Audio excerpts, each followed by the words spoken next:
ತಮಿಳುನಾಡದ್ದೇ ಈಗ ಸುದ್ದಿ ಬರ್ತಾ ಇರೋದು, ಇಡೀ ಸುದ್ದಿಯನ್ನು ಅದೇ ಆವರಿಸ್ಕೊಳ್ತಾ ಇದೆ. ಯಾಕೆ ಅಂತಂದ್ರೆ ಇಲ್ಲಿ ಸಾವಿನ ಸಂಖ್ಯೆ ಆ ರೀತಿಯಾಗಿದೆ. ಕರೂರು ಕಾಲ್ತುಳಿತ ದುರಂತದಲ್ಲಿ 30ಕ್ಕೂ ಹೆಚ್ಚು ಸಾವಾಗಿದೆ. ಅದು ಇನ್ನೂ ಕೂಡ ಸಾವಿನ ಸಂಖ್ಯೆ ಏರಿಕೆ ಆಗೋದ್ರಲ್ಲಿ ಅನುಮಾನನೇ ಇಲ್ಲ. 16 ಮಹಿಳೆಯರು, 6 ಮಕ್ಕಳು, 8 ಪುರುಷರು ಸಾವನ್ನಪ್ಪಿದ್ದಾರೆ. ಆಸ್ಪತ್ರೆಗೆ ಈಗ ಗಾಯಾಳುಗಳು ದಾಖಲಾಗ್ತಾ ಇರುವಂತ ಸಂಖ್ಯೆ ವಿಪರೀತವಾಗಿ ಹೆಚ್ಚಾಗ್ತಾ ಇದೆ. ಕಾರಣ ದೃಶ್ಯಗಳನ್ನು ನೋಡ್ತಾ ಇದ್ರೆ ನಿಮ್ಗೆ ತೋರ್ಸಕ್ಕೂ ಕೂಡ ಕಷ್ಟ ಆಗುತ್ತೆ. ಮಕ್ಕಳಲ್ಲಿ ಸಾವನ್ನಪ್ಪಿ ಆಸ್ಪತ್ರೆಯಲ್ಲಿ ಬಿದ್ದಿರುವಂಥದ್ದು ನೋಡ್ತಾ ಇದ್ರೆ ಇಲ್ಲಿ ನೋಡಿ ಹೇಗಿದೆ ಅಂತ. ನನ್ನ ಸಹೋದ್ಯೋಗಿ ಶಬೀರ್ ನಿಡಗುಂದಿ ನನ್ನ ಸಂಪರ್ಕಕ್ಕೆ ಸಿಗ್ತಾ ಇದ್ದಾರೆ. ಶಬೀರ್, ಅನೇಕ ರೀತಿಯಾದಂಥ ಘಟನೆಗೆ ಕಾರಣ ಇದೆ ಅಂತ ಹೇಳ್ತಾ ಇದ್ದಾರೆ. ಒಂದು ಕೇಳಿದಂಥ ಜಾಗಕ್ಕೆ ಅವಕಾಶ ಸಿಕ್ಕಿಲ್ಲ, ಇದು ಯಾವುದೋ ಬೇರೆ ಜಾಗದಲ್ಲಿ ಮಾಡ್ತಾ ಇದ್ರು ಅನ್ನೋದು, ಕರೆಂಟ್ ಹೋಗಿದೆ ಅಂತ ಹೇಳ್ತಾ ಇದ್ದಿದ್ದು, ಬೇರೆ ಏನೇ ಕಾರಣಗಳನ್ನು ಕೊಟ್ಟರೂ ಕೂಡ ಈಗ ಕಳಂಕ ಹೊತ್ಕೊಳ್ಬೇಕಾಗಿರೋದು ವಿಜಯ್.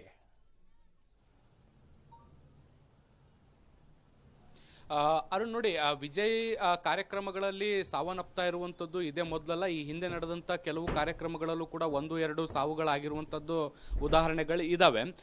ನೋಡಿ, ತಮಿಳುನಾಡಿನ ರಾಜಕೀಯದಲ್ಲಿ ಈಗ ಸಾಕಷ್ಟು ಕಾಂಪಿಟೇಷನ್ ಮೇಲ್ನೋಟಕ್ಕೆ ಕಂಡು ಬರ್ತಾ ಇದೆ. ನಟ ವಿಜಯ್ ಈ ರಾಜಕಾರಣಕ್ಕೆ ಅಥವಾ ಹೊಸ ರಾಜಕೀಯ ಪಕ್ಷವನ್ನು ಘೋಷಣೆ ಮಾಡಿದ ಮೇಲೆ ಒಂದು ಹೊಸ ಸಂಚಲನ ಸೃಷ್ಟಿಯಾಗಿತ್ತು. ಅವರಿಗೆ ಬಹಳ ದೊಡ್ಡ ಪ್ರಮಾಣದ ಜನ ಬೆಂಬಲ ಕೂಡ ವ್ಯಕ್ತ ಆಗ್ತಾ ಇತ್ತು.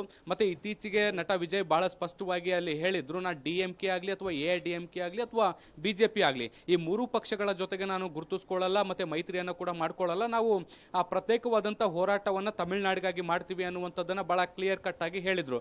ಸೊ ಇದು ಒಂದು ರಾಜಕೀಯ ಹೋರಾಟಕ್ಕೆ ಮತ್ತೊಂದು ಮುನ್ನುಡಿಯನ್ನು ಬರೆದಿತ್ತು. ಮತ್ತೆ ಇತರ ಪಕ್ಷಗಳಿಗೂ ಕೂಡ ಒಂದಿಷ್ಟು ಆತಂಕವನ್ನು ಕೂಡ ಸೃಷ್ಟಿ ಮಾಡಿತ್ತು.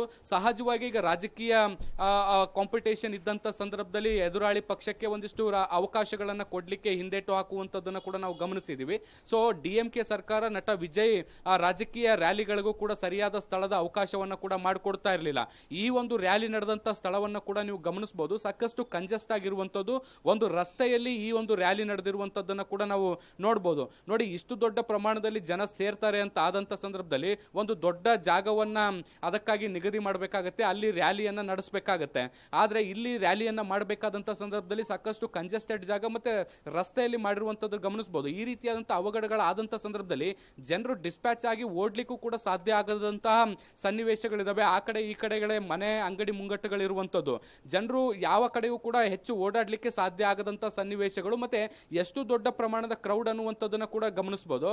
ಮತ್ತೆ ನೋಡಿ, ಇಲ್ಲಿ ಒಂದು ಗಮನಿಸಬೇಕಾದಂತ ಸಂಗತಿ ಏನು ಅಂದ್ರೆ, ನಟ ವಿಜಯ್ ಈ ಒಂದು ಸ್ಥಳಕ್ಕೆ ಬರ್ತಾರೆ, ಅವರು ಭಾಷಣವನ್ನ ಆರಂಭ ಮಾಡಬೇಕು ಅನ್ನುವಂತ ಸಂದರ್ಭದಲ್ಲೇ ಪವರ್ ಕಟ್ ಆಯ್ತು ಅನ್ನುವಂತಹ ಮಾತುಗಳು ಕೂಡ ಕೇಳಿ ಬರ್ತಾ ಇದಾವೆ. ಅಂದ್ರೆ ನಟ ವಿಜಯ್ ಬಂದು ಆ ಭಾಷಣವನ್ನ ಮಾಡಬೇಕಾದಂತ ಸಂದರ್ಭದಲ್ಲಿ ವಿದ್ಯುತ್ ಸಂಪರ್ಕ ಕಟ್ ಆಗುವಂತದ್ದು ಇದು ಉದ್ದೇಶಪೂರ್ವಕವಾಗಿ ಮಾಡಿರುವಂತದ್ದು ಅಥವಾ ಅಚಾನಕ್ ಆಗಿರುವಂತದ್ದು ಅನ್ನುವಂತಹ ಸಹಜವಾದ ಪ್ರಶ್ನೆಯೂ ಕೂಡ ಉದ್ಭವ ಆಗುತ್ತೆ.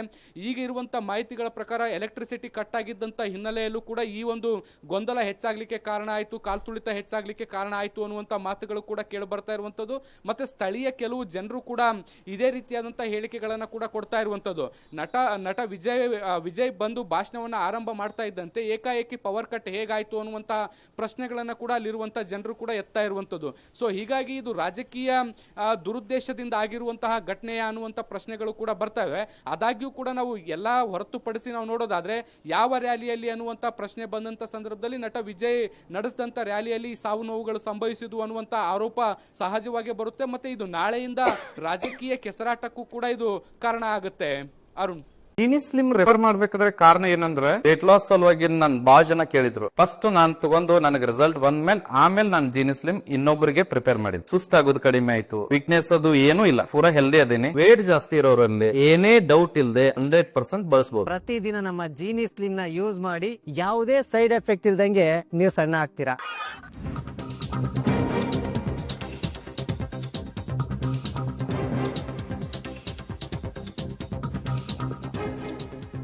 ಅಂದಾಜಿನ ಪ್ರಕಾರವಾಗಿ ರ್ಯಾಲಿಗೆ 10,000 ಜನ ಸೇರಬಹುದು ಅನ್ನುವಂತಹ ನಿರೀಕ್ಷೆ ಇತ್ತು. ಆದರೆ ಸೇರ್ಕೊಂಡಿದ್ದು 2 ಲಕ್ಷಕ್ಕೂ ಹೆಚ್ಚು ಜನ.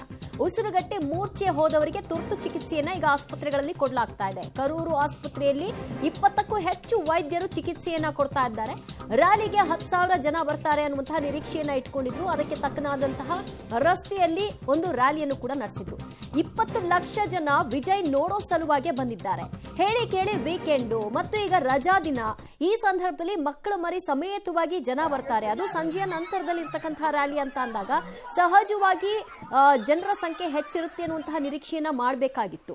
ಈ ನಿರೀಕ್ಷೆಯನ್ನ ಇಟ್ಕೊಂಡೇ ಅವರು ಹೆಚ್ಚು ಜನ ಸೇರಬಹುದು ಅಂತ ಅವರು ಮೊದಲಿಗೆ ಬೇರೆ ಸ್ಥಳದ ವ್ಯವಸ್ಥೆಯನ್ನ ಕೋರಿದ್ರು. ವ್ಯವಸ್ಥೆಗೆ ಅವಕಾಶವನ್ನ ಕೊಡಲಿಲ್ಲ. ಅದರ ಪರಿಣಾಮವಾಗಿ ರಸ್ತೆಯಲ್ಲೇ ಮಾಡಿದ್ರು ಸಮಾವೇಶವನ್ನ. ಹೀಗಾಗಿ ಜನ ಉಸಿರುಗಟ್ಟಿ ಸಾವನ್ನಪ್ಪಿದ್ದಾರೆ. 10,000 ಸೇರ್ಬೇಕಾದ ಜಾಗದಲ್ಲಿ 2 ಲಕ್ಷ ಸೇರಿದ್ದಾರೆ ಅಂತಂದ್ರೆ ಅಂದಾಜು ಮಾಡಿ ಹೇಗಿರಬೇಡ ಅಲ್ಲಿನ ಪರಿಸ್ಥಿತಿ ಅಂತ. ಇನ್ನು ಭೀಕರ ದುರಂತಕ್ಕೆ ವಿಜಯ್ ಕಾರಣ ಅಂತ ಡಿಎಂಕೆ ಆರೋಪವನ್ನ ಮಾಡ್ತಾ ಇದೆ. ದಳಪತಿ ವಿಜಯ್ ಬಂಧನ ಆಗಬೇಕು ಅನ್ನುವಂತಹ ಒತ್ತಾಯವನ್ನು ಕೂಡ ಮಾಡಲಾಗ್ತಾ ಇದೆ. ಭೀಕರ ದುರಂತಕ್ಕೆ ವಿಜಯ್ ಕಾರಣ, ಈ ಹೊಣೆಗಾರಿಕೆಯನ್ನ ವಿಜಯ್ ಒತ್ಕೊಳ್ಬೇಕು, ಆ ಮೂಲಕವಾಗಿ ಅವರ ಬಂಧನ ಆಗಬೇಕು, ಕೂಡಲೇ ಪೊಲೀಸರು ಅವರನ್ನ ಬಂಧಿಸಿ ಅನ್ನುವಂತಹ ಒತ್ತಾಯವನ್ನ ಮಾಡ್ತಾ ಇದ್ದಾರೆ. ಮತ್ತಷ್ಟು ಮಾಹಿತಿ ಪಡೆಯೋಣ ನಮ್ಮ ಪ್ರತಿನಿಧಿ ಶಬ್ಬೀರಿಂದ. ಶಬ್ಬೀರ್, ರಾಜಕೀಯ ಮಾಡೋದಕ್ಕೂ ಒಂದು ಸೂಕ್ತ ಸಮಯ ಬೇಕು ಅಂತ ಅಂದ್ಕೊಳ್ಳಿಲ್ವಾ? ಇಮ್ಮಿಡಿಯೇಟ್ ಈಗ ಆಸ್ಪತ್ರೆಗೆ ದಾಖಲು ಮಾಡಿದ್ದಾರೆ, ಸಾವಿನ ಸಂಖ್ಯೆ ಹೀಗೆ ಅಂತ ವರದಿ ಆಚೆ ಬರ್ತಾ ಇದೆ. ಅದರ ಬೆನ್ನಲ್ಲೇ ಈಗ ಬಂಧನ ಆಗಬೇಕು, ಇದಕ್ಕೆ ಅವರೇ ಕಾರಣ ಅನ್ನುವಂತಹ ರಾಜಕೀಯ ಆರೋಪಗಳನ್ನ ಮಾಡೋದಕ್ಕೆ ಶುರು ಮಾಡಿಬಿಟ್ಟಿದ್ದಾರಲ್ಲ. ಇನ್ನು ತನಿಖೆ ಆಗ್ಬೇಕಲ್ವಾ? ಏನೇ ಆಗಿದೆ ಎಕ್ಸಾಕ್ಟ್ ಅಂತ ತಿಳ್ಕೊಳ್ಬೇಕಲ್ವಾ? ದಿವ್ಯಾ, ನಾನು ಆಗ್ಲೇ ಹೇಳ್ತಾ ಇದ್ದೆ, ಬಹುಶಃ ನಾಳೆಯಿಂದ ಈ ರಾಜಕೀಯ ಕೆಸರೆರಚಾಟ ಆಗಬಹುದು, ರಾಜಕೀಯ ಆರೋಪ ಪ್ರತ್ಯಾರೋಪಗಳು ಕೇಳಿ ಬರ್ಬೋದು ಅನ್ನುವಂತಹ ಮಾಹಿತಿಯನ್ನು ಕೊಡ್ತಾ ಇದೆ.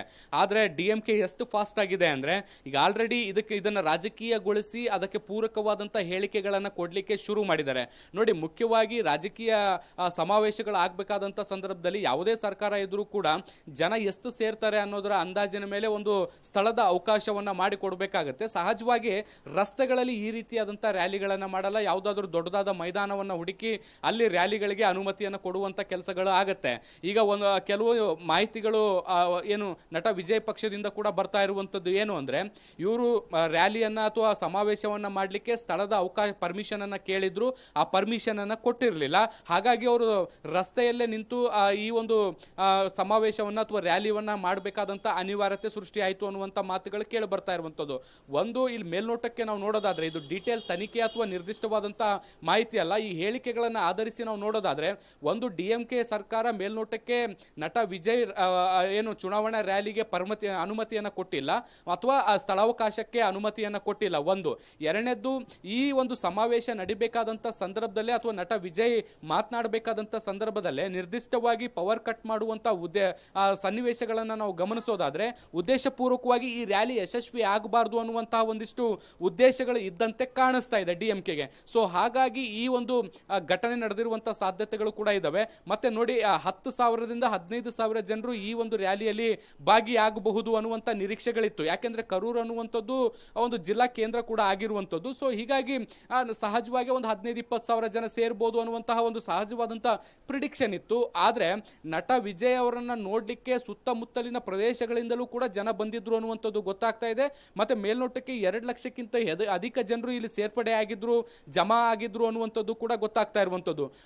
ಮಹಿಳೆಯರು ಕೂಡ ಹೆಚ್ಚಿದ್ರು, ಮತ್ತೆ ಏನು ಬಾಲಕರು 15ರಿಂದ 20 ವರ್ಷದ ನಡುವಿನ ವಯಸ್ಸಿನ ಹುಡುಗರು ಹುಡುಗಿಯರು ಹೆಚ್ಚಿದ್ರು ಅನ್ನುವಂಥದ್ದು ಕೂಡ ಗೊತ್ತಾಗ್ತಾ ಇರುವಂತದ್ದು. ಮತ್ತೆ ಮೃತಪಟ್ಟವರಲ್ಲೂ ಕೂಡ ನಾವು ಗಮನಿಸಬಹುದು, ಮಕ್ಕಳು ಮತ್ತೆ ಮಹಿಳೆಯರೇ ಹೆಚ್ಚಿದ್ದಾರೆ. 30 ಜನರ ಪೈಕಿ 8 ಜನ ಪುರುಷರನ್ನ ಹೊರತುಪಡಿಸಿದ್ರೆ ಮಹಿಳೆಯರು ಮತ್ತೆ ಮಕ್ಕಳು ಹೆಚ್ಚಿರುವಂತ ಸಂಖ್ಯೆಯನ್ನ ನಾವು ಮೇಲ್ನೋಟಕ್ಕೆ ಗಮನಿಸಿದ್ರೆ ಅತಿ ಹೆಚ್ಚು ಇಲ್ಲಿ ಈ ಸಮುದಾಯದ ಜನರೇ ಕೂಡ ಹೆಚ್ಚಿದ್ರು ಅನ್ನುವಂಥದ್ದು ಕೂಡ ಗೊತ್ತಾಗ್ತಾ ಇರುವಂತದ್ದು. ವಿದ್ಯುತ್ ಇಲ್ಲದೆ ಇದ್ದಂತ ಹಿನ್ನೆಲೆಯಲ್ಲಿ ಸಾಕಷ್ಟು ಕನ್ಫ್ಯೂಷನ್ಗಳು ಕ್ರಿಯೇಟ್ ಆಗಿ ಕಾಲ್ತುಳಿತ ಹೆಚ್ಚಾಗಿರುವಂತಹ ಸಾಧ್ಯತೆಗಳು ಕೂಡ ಇದಾವೆ. ಇದರ ಪ್ರಾಪರ್ ತನಿಖೆ ಆಗಬೇಕು. ತನಿಖೆ ಆದ ಬಳಿಕ ಒಂದಿಷ್ಟು ರಾಜಕೀಯ ಪ್ರತ್ಯಾರೋಪಗಳು ಆರೋಪಗಳು ಬರಬಹುದು.